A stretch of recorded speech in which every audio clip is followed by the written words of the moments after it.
A terrified man calls 911 from a remote cabin, panting, shaking, claiming something's outside. It's watching. It's tall. It's silent. And then he says, "It's not human." What happened next left even the most seasoned officers speechless.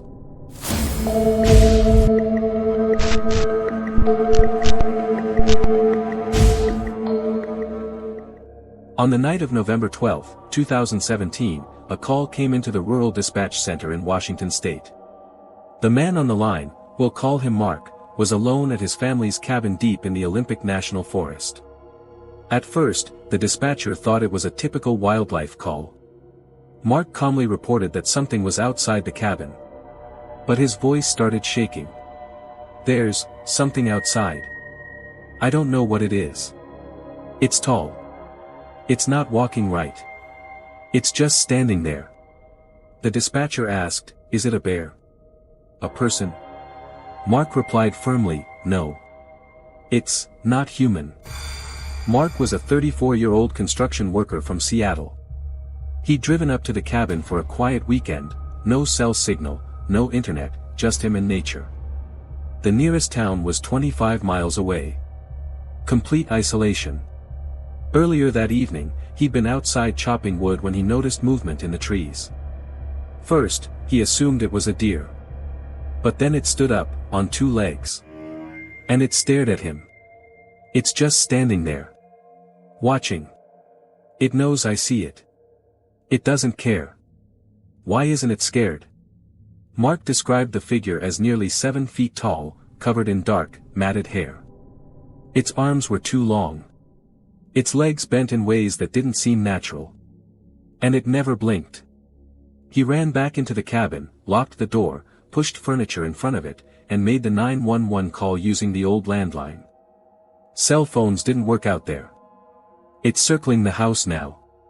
It's tapping on the windows. It knows I'm inside. Please send someone." 2 deputies were dispatched immediately. It took them 42 minutes to reach the cabin. By the time they arrived, Mark was gone. The front door was wide open. Inside, there were no signs of a struggle. No blood. No overturned furniture. But outside, were the tracks. Large. Barefoot. Human-like. But with visible claw marks. The prints circled the cabin again and again, and then just disappeared into the forest. Search teams, dogs, and helicopters scoured the area for hours. Mark was found 2 days later, over 11 miles away from the cabin. He was barefoot. Covered in scratches. Shivering. No coat.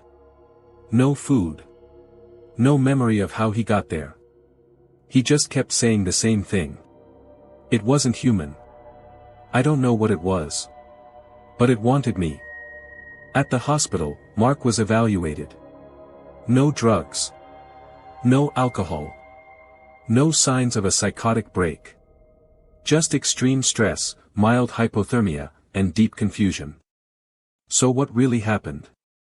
Some believe it was a bear, maybe diseased or deformed, acting strangely. Others suggest it was a person, possibly trying to scare him, or even a stalker. But Mark was sure, it wasn't a person. It wasn't an animal. It was something else. Cryptid researchers proposed it could have been Bigfoot. But others pointed towards something more sinister, a skinwalker, a wendigo, or something even older, with no name. Paranormal investigators who later visited the cabin recorded EMF spikes, strange temperature drops, and unexplained audio, clicks and whispers that didn't match any natural source. But no hard proof was ever found. Dispatchers and officers on the case say it was one of the most disturbing calls they've ever processed. Mark eventually left Washington State. Moved across the country. Changed his name. He's never spoken publicly about what happened that night. His family says he refuses to even look at forests anymore. The case is officially listed as an unverified wildlife encounter. But unofficially, the story has become legend, a whispered warning for hikers, campers, and anyone brave enough to venture deep into the woods.